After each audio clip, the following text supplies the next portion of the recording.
17 सितंबर 2022 से 23 सितंबर 2022 आधी रात तक उसकी कॉल डिटेल निकाली जाए। सुप्रीम कोर्ट के जज के निगरानी में ये जांच की जाए। तो अब तक जितनी कार्रवाई की है प्रदेश सरकार ने, वो उसके पूरे रवैये को संदिग्ध बनाती है। जैसी हमारी बच्चियां इन विषम परिस्थितियों में पढ़ के शहर की तरफ आ रही हैं, तो उसमें राजनीतिक संरक्षण में ये शहरी भेड़िए उनको नोचने में लगे हैं। जहां तक जांच हो चुकी है उससे आगे सीबीआई जांच करेगी। और एक रेनोविस्ट इसने रिजोर्ट तोड़ा और पुलकित आर्य, सौरभ भास्कर, अंकित गुप्ता, इनकी पूरी कॉल डिटेल निकाली जाए। और जो गट्टू बट्टू जो वीआईपी हैं इनकी भी कॉल डिटेल निकाली जाए, विशेषकर रेनोविस्ट। उस जांच पर किसी का भरोसा नहीं है कि उस लड़की को मारने का मोटिव क्या था। उस लड़की को मारने का मोटिव ये था कि उसमें कोई न कोई वीआईपी है। तो उन्होंने ऐसी कौन सी सेवा करी जो तो पद्मश्री मिला? हमें तो कभी मिला नहीं पद्मश्री। जिन्होंने इतना कोरोना में और इतने लाखों लोगों को, परिवार को न्याय मिले, उस माँ बाप को जो पिछले 3.5 साल से रो रहे हैं, उनके जो आंसुओं का सैलाब है, उसको जो है न्याय मिले, उत्तराखंड के लोगों को न्याय मिले।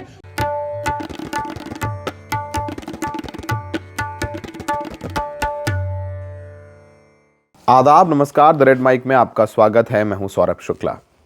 उत्तराखंड वैसे तो बहुत ठंडा प्रदेश है, लेकिन आजकल गर्म है।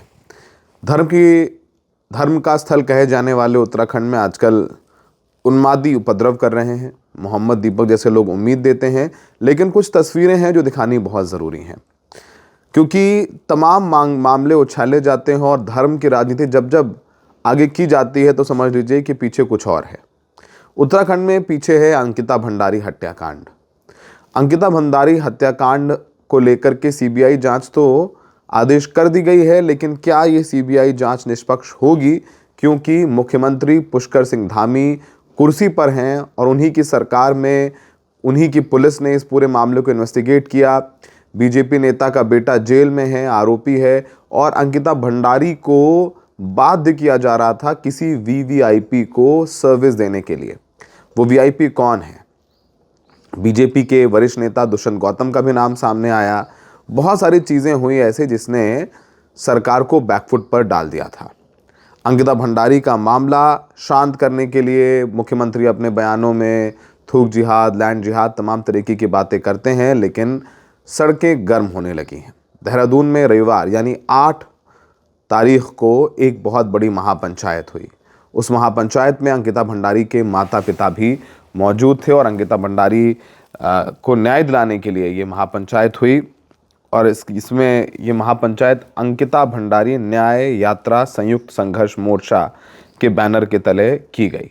इस महापंचायत में अंकिता भंडारी के माता पिता भी शामिल थे और महापंचायत में 5 प्रस्तावों को पारित किया गया है। और साथ ही महापंचायत ने द्रौपदी मुर्मू, जो हमारे देश के राष्ट्रपति हैं, उनको भी एक पत्र लिखा है। और पत्र में कहा गया है कि सीबीआई जांच जो हो रही है उसमें जो अंकिता भंडारी के माता पिता ने एप्लीकेशन दी है, प्रार्थना पत्र दी है, उसके आधार पर हो।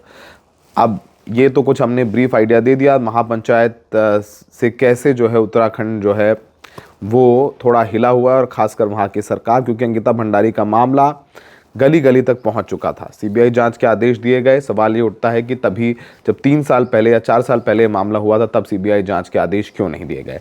हमारे सहयोगी रॉबिन सिंह चौहान मौके पर मौजूद थे। वो दिखा रहे हैं, बता रहे हैं कि क्या हुआ इस महापंचायत में। इस समय हम लोग मौजूद हैं, सामने मंच लगा हुआ है और हाल ही में सरकार ने सीबीआई जांच की संस्तुति की। सीबीआई ने इस पर मुकदमा भी दर्ज करा लिया है, लेकिन शुरुआत से लेकर और अभी तक जन दबाव, लोग जो हैं, जनता जो है वो सड़कों पर है इस पूरे केस को लेकर, और अभी भी सीबीआई जांच की संस्तुति होने के बावजूद संतुष्ट नहीं है आम जनता, राजनीतिक दल, सामाजिक संगठन, तमाम जो लोग हैं वो आज भी सड़कों पर हैं। और तमाम अलग अलग सामाजिक संगठन, पॉलिटिकल पार्टीज के लोग मेरे साथ इस समय मौजूद हैं। सबसे पहले लेफ्ट पार्टी से समर भंडारी जी मेरे साथ हैं। सरकार ये कह रही है कि उनने सीबीआई जांच की संस्तुति कर दी है, उसके बावजूद आप लोग सड़कों पर हैं, वजह क्या है? अपने षड्यंत्र का चेहरा छुपाने के लिए सीबीआई जांच की गई। षड्यंत्र ये भी है कि अनिल जोशी जो कथित पर्यावरणविद है, उनको अचानक उनकी एप्लीकेशन पर वो सीबीआई जांच की बात की जा रही है। हमारा ये कहना है कि उनके माता पिता ने लगातार सवाल उठाया था कि सीबीआई जांच की, और तमाम राजनीतिक दलों ने कि सुप्रीम कोर्ट के जज के निगरानी में ये जांच की जाए। तो अब तक जितनी कार्रवाई की है प्रदेश सरकार ने, वो उसके पूरे रवैये को संदिग्ध बनाती है। इसलिए हमारी गहरी चिंता है कि सरकार लगातार अपराधियों को बचाने के लिए षड्यंत्र कर रही है। इसीलिए आज उसके खिलाफ महापंचायत है और हम दृढ़ता से ये मांग कर रहे हैं कि सीबीआई की जांच सुप्रीम कोर्ट के सिटिंग जज के निगरानी में की जाए। अनूप नौटियाल जी मेरे साथ हैं। आप तो समाज, भंडारी जी तो पॉलिटिकल पार्टी से भी हैं, लेकिन आप एक सोशल एक्टिविस्ट हैं, समाज के बीच रहते हैं, ऐसे मुद्दों पर आप अक्सर सड़कों पे आते हैं। आपको क्यों संदेह है कि ये जो सरकार का जो फैसला है उसको आप क्यों संदेह की नजरों से देख रहे हैं? रॉबिन, ये एक मिलावटी सीबीआई जांच है और आपके जो लोग, लाखों लोग आपके प्रोग्राम को देखते हैं, जिस तरीके के साथ में उदाहरण के तौर पर पनीर, आपको मिलावटी पनीर मिलता है, उसी तरीके के साथ में इसको मैं मिलावटी सीबीआई जांच कहता हूं। ये सच्ची सीबीआई जांच नहीं है। ये जांच ठीक है, उन्होंने उसका ऑर्डर जो भले ही किया हो, लेकिन इनके पीछे जो नीयत है वो साफ और वो स्पष्ट नहीं है। अंकिता के जिस तरीके के साथ में पूरी जो लीपापोती हुई है और जिस तरीके के साथ में एक पर्यावरणविद का भी इस पूरे प्रकरण में कूदना, वो भी एक संदेह को जो जन्म देता है। इसीलिए उत्तराखंड का जो आम व्यक्ति है, जो कि यहाँ पर अंकिता के परिवार के लिए न्याय मांगने के लिए यहाँ पर आज उपस्थित हुआ है और उन सफेद पोश लोगों के खिलाफ अपने गुस्से को भी जाहिर कर रहा है, जो कि ये सफेदी का लबादा ओढ़ करके पब्लिक के सामने आकर बड़ी बड़ी बातें बोलते हैं। ऐसे दुराचारियों के खिलाफ भी जो है अपने आक्रोश को व्यक्त करने के लिए आज आपके चैनल के माध्यम से, और मुझे लगता है कि उत्तराखंड के आम व्यक्ति की बेहद बड़ी पीड़ा जो है ऐसे घटिया, और मैं माफी चाहूंगा इन शब्दों के लिए, ऐसे दो कौड़ी के लोगों के प्रति जो है, तो अंकिता के परिवार को न्याय मिले, उस माँ बाप को जो पिछले 3.5 साल से रो रहे हैं, उनके जो आंसुओं का सैलाब है उसको जो है न्याय मिले, उत्तराखंड के लोगों को न्याय मिले। तो इस गुस्से के भाव को लेकर कि इस मिलावटी सीबीआई जांच को आप समाप्त करें और सच्ची जांच हो, जैसा सर ने कहा, सुप्रीम कोर्ट के सिटिंग जज की अध्यक्षता में मांग। समाजवादी पार्टी से भी हमारे साथ सचान साहब हैं। ये बताइए क्या वजह क्या है, आप लोग विश्वास नहीं कर पा रहे हैं? क्योंकि इस केस की शुरुआत से जनता ही है जो सड़कों पर है और जिसकी वजह से ये सारी चीज़ें हुई अभी तक, चाहे वो एसआईटी बनी, उसके बाद अब सीबीआई जांच हो रही है इस मामले की, लेकिन इसके बावजूद जनता का जो आक्रोश है वो कम नहीं हो रहा है, जबकि दोषियों को भी सजा हो गई है इस मामले में। ये अपने आप में पहला मामला ऐसा लग रहा है पूरे देश में। देखिए, दोषियों को सजा नहीं हुई है, जिस कारण उसकी हत्या हुई है वो कारण एक वीआईपी है, एक नहीं 3 वीआईपी हैं, क्योंकि जो लास्ट टाइम डिक्लेरेशन है उस लड़की का, उसने अपने दोस्त को टेलीफोन किया कि हमसे ये कहा जा रहा है कि 3 लड़कियों की व्यवस्था करो। मैं तो उस लड़की को सलाम कर रहा हूँ कि उस लड़की ने 2 अन्य लड़कियों के भी हत्या से बचा लिया। अगर कहीं और आ जाती तो जब तक वो वीआईपी, वो कितने वीआईपी हैं उनका नहीं पता चलता है। और पूरा ये पॉलिटिकल आंदोलन नहीं है, ये जन सैलाब है और उत्तराखंड में ये बढ़ेगा। और अगर पिछली बार हमने देखा था मुख्यमंत्री आवास घेराव हुआ था तो अखिलेश यादव का भी उसमें ट्वीट आया था, समाजवादी पार्टी भी इसमें पूरा, इस बार पूरी तरीके से राष्ट्रीय अध्यक्ष जी ने पूरा निर्देश दिया है कि पुलिस ने सपोर्ट करना है और जरूरत पड़ी तो इसका हम उत्तर प्रदेश में भी आंदोलन शुरू करेंगे। तो ये तमाम लोग हैं इसमें, सामाजिक संगठनों, कांग्रेस से सुरेंद्र अग्रवाल जी मेरे साथ हैं। सुरेंद्र भाई, क्या वजह है आप लोग इतने आक्रोशित हैं? कम से कम मुख्यमंत्री की आप बात मान लीजिए, सीबीआई जांच उन्होंने करवा दी है, इसके थैंक यू बोलना चाहिए, आप यहाँ मुर्दाबाद के नारे लगाने आ गए। उत्तराखंड की जनता पहले दिन से ये मांग कर रही थी कि सीबीआई की जांच यदि होती है तो सुप्रीम कोर्ट के सिटिंग जज की निगरानी में ये जांच होनी चाहिए। और अंकिता भंडारी के माता पिता की भी ये मांग थी कि सीबीआई की जांच सिटिंग जज की निगरानी में होनी चाहिए।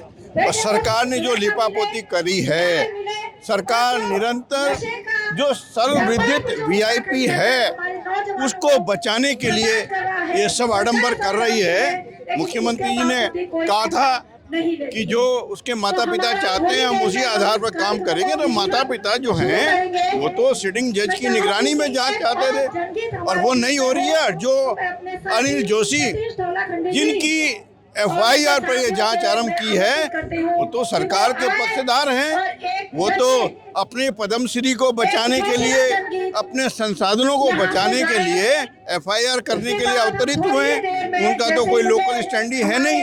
इसलिए सब लोगों का मानना है कि सरकार उस सर्वविदित वीआईपी को बचाने के लिए सब आडंबर कर रही है। तो ये जो पूरा मामला है, आपको बताते चलूं कि शुरुआत से लेके अभी तक उत्तराखंड का, उत्तराखंड का नहीं, देश का पहला ऐसा मामला हो सकता है जहां पर जनता सड़कों पे आती है तो इस मर्डर केस की जांच शुरू होती है। उसके बाद आरोपियों को सजा हो जाती है, लेकिन उसके बावजूद जनता संतुष्ट नहीं है। वो आज भी सड़कों पर है, वो फिर सड़कों पर आती है और सरकार को सीबीआई जांच करनी पड़ती है। लेकिन सीबीआई जांच की आदेश के बावजूद फिर जनता आज सड़कों पर है, क्योंकि वो लगातार ये सवाल कर रही है कि आखिर वो वीआईपी कौन है। तमाम लोग हैं, आप पूर्व सैनिक भी, आप लोग पूर्व सैनिक हैं, आप लोग यहाँ पर आए हैं, वजह क्या है? सीबीआई जांच की मांग जो थी वो तो मान ली सरकार ने, अब क्यों आप लोगों को शक है? सर, हमको शक इसलिए है जब तक वो मुजरिम जो हैं जिन्होंने ये पाप किया है, जब तक वो लोग सामने नहीं आते हैं, उनका चेहरा आम पब्लिक को ना दिखाया जाए, तब तक हमको इस चीज़ का बिल्कुल भी भरोसा नहीं है। वो तो जांच एफआईआर तो दर्ज हो गई है, सीबीआई ने एफआईआर भी दर्ज कर ली है, लेकिन जो जिसके आधार पे की है वो पर्यावरणविद अनिल जोशी हैं, जो नागरिक सम्मान से सुशोभित है। तो क्यों शक है आप लोग? सर, हमारा कहने का मतलब वही है कि जब तक आम जनता को इस चीज़ के बारे में भरोसा नहीं हो जाता है कि हाँ, जो जिन्होंने ये पाप किया है, जिन्होंने ये अत्याचार किया है, जब तक वो जनता के सामने सरकार उनका चेहरा नहीं लाती है, तब तक हम लोगों को इस चीज़ का विश्वास नहीं। एक बुजुर्गवार भी हैं जो हम लोग सर्वोदय से हैं। अच्छा, ये जसपाल दुग्गल साहब हैं और बहुत अच्छे मूर्ति को, बहुत कितनी उम्र है दुग्गल साहब आपकी? उम्र कितनी है आपकी? 86 है, 86 पार। क्या वजह है इस उम्र में आप इतनी धूप में अपने घर से आए? आज संडे का दिन था, संडे मनाते हैं अपने नाती पोतों के साथ, बेटा बेटी के साथ। बात ये है, जनता इंसाफ मांगती है, उनकी बात या उस बच्ची की आवाज हम नहीं सुनते तो हम कृतज्ञ होंगे। तो इसलिए अपनी आवाज को आपकी आवाज के साथ, क्योंकि आप तो खूब सुंदर तरीके से सब सच छापते हैं, हम चाहते हैं कि जो सच है लोगों के सामने आए कि किसने क्या किया है, सब पता लगना चाहिए। जिसकी उम्मीद कम होती जा रही है दिन ब दिन हमें न्याय से, तो आप इन बातों को, हमारी आवाज़ को ऊपर उठाइए। हम आपके साथ हैं, आपकी प्रशंसा करें। तो ये सबसे आप जो सब लोगों से पूछ रहे हैं कि संदेह क्यों है, संदेह होने के पर्याप्त कारण है। पिछले 3 साल का घटनाक्रम और जब जनता की बेहद मांग पर दबाव में सीबीआई को जांच सौंपी गई है, तो एफआईआर पीड़ित पक्ष ने नहीं लिखाई, अंकिता के माँ और पिता। आपका कहना उनकी जो शिकायत थी उस पर एफआईआर तो पीड़ित पक्ष लिखाएगा। और एक और बात बता रहा हूँ कानूनी, कि अगर कोई उस पर जांच पे आपत्ति करता है तो पीड़ित पक्ष कर सकेगा। अब पीड़ित पक्ष जो एफआईआर लिखाने वाला है, अगर वो गलत जांच को हाँ कह दे तो अंकिता के माता पिता तो फिर वहीं के वहीं रह जाएंगे। पूर्व मुख्यमंत्री हरीश रावत जी भी पहुंचे हैं। रावत जी, क्यों आप लोगों को विश्वास नहीं हो रहा है? जो मुख्यमंत्री ने सीबीआई जांच भी कर दी, अब तो उसकी संस्तुति भी कर दी है, फिर भी आप लोग सड़कों पर है, वजह क्या है? देखिए, ये जब नए सिरे से जब ये आंदोलन उसको सजा नहीं मिलती है, और जैसे उभरा वो वीआईपी जन आकांक्षा बिल्कुल साफ है, आराम से रहता है कि सीबीआई जांच करे और सुप्रीम कोर्ट की देख रेख, सुप्रीम कोर्ट की देख रेख, नए सिरे से कंप्लेंट दर्ज की जाए। के रूप में सम्मिलित हों जिन लोगों ने साक्ष्य नष्ट किए हैं या साक्ष्य भटकाए। और यहाँ ठीक उल्टा हो रहा है। यहाँ एक राज्य प्रायोजित कंप्लेनेंट आता है और उसकी कंप्लेंट के आधार पर सीबीआई जांच शुरू करती है। उस जांच पर किसी का भरोसा नहीं है, क्योंकि न वो सुप्रीम कोर्ट की देखरेख में है, और वो सबसे बड़ी बात यह है कि जो कंप्लेंट है उसकी लोकस स्टैंडाई ही गड़बड़। लेकिन अनिल जोशी तो जो जिनकी एफआईआर ले उनको नागरिक सम्मान मिला हुआ है, फिर भी ये क्यों दुविधा है कि उनको नहीं होना चाहिए इसमें? धर्म के नाम पे, हिंदू के नाम पे, किसी व्यक्ति पर टिप्पणी नहीं करूंगा। उनसे निवेदन है कि वो आने वाले देखिए, कंप्लेनेंट वही व्यक्ति हो सकता है जिस पर उसके माँ बाप का विश्वास तो वो पक्का साथ दे, या उसके भाई का विश्वास हो। ये लड़ाई यहीं तक सीमित उसके माँ बाप, उसके भाई संघर्ष कर रहे हैं, आवाज उठा रहे हैं, तो उनकी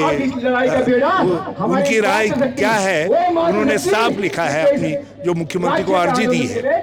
लड़ाई लड़ी, इन्होंने तो उनकी अर्जी को भी कंप्लेंट नहीं माना, उनकी अर्जी को भी कंप्लेंट मान लेते तो भी कहा जाता है कि कुछ तो अपनी फेस सेविंग कर रहे हैं, लेकिन वो नहीं किया है। और जिस दिन से ये घटना हुई है, हमारे तमाम लोग इस बात को कहते रहे हैं कि उस लड़की को मारने का मोटिव क्या था।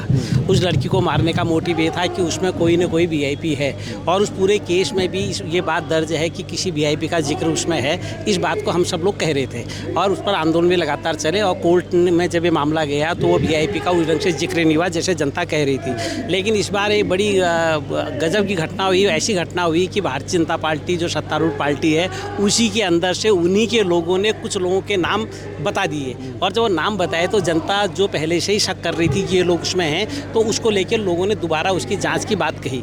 और जब इसमें पूरा जनदबाव, पूरे पहाड़ के लोग सड़कों पर आए, तो मुख्यमंत्री ने अपना पल्ला झाड़ने के लिए एक सीबीआई जांच की मांग कर दी, जो सरकारें अपने ढंग से हर समय करती रहती हैं। और उसमें क्या हुआ कि जनता की मांग थी कि किसी सुप्रीम कोर्ट के किसी जज के निगरानी में इसको होना चाहिए ताकि कोई बदमाशी ना हो, और हम सब लोग जानते हैं कि सीबीआई किस ढंग से जांच करती है। लेकिन हमारा जो सबसे बड़ा यहाँ पर इस महापंचायत में आने का और इन लगातार इस आंदोलन के बढ़ने का सबसे बड़ा कारण ये है कि उत्तराखंड राज्य को बने हुए 25 साल हुए हैं, और 25 साल में हम लोग क्या कह रहे थे? हमको बिजली चाहिए, हमको सड़क चाहिए, हमको स्वास्थ्य चाहिए, हमको रोजगार चाहिए, हमको अपना अस्तित्व चाहिए। लेकिन इन 25 सालों के अंदर ये सब होने के बजाय हमारे यहाँ क्या हुआ? हमारे यहाँ दो चीज़ें हुई।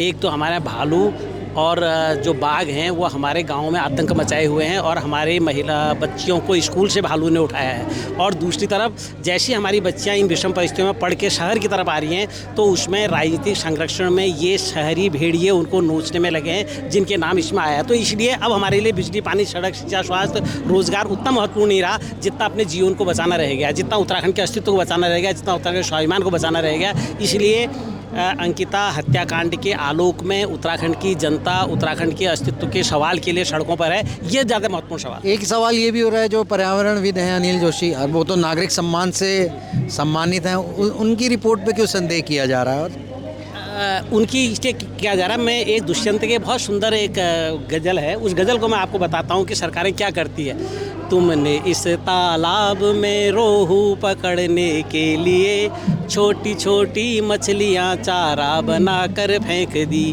खा भी लेते हम सुबह को, भूख लगती है बहुत, तुमने बासी रोटियां नाहक उठा कर फेंक दी।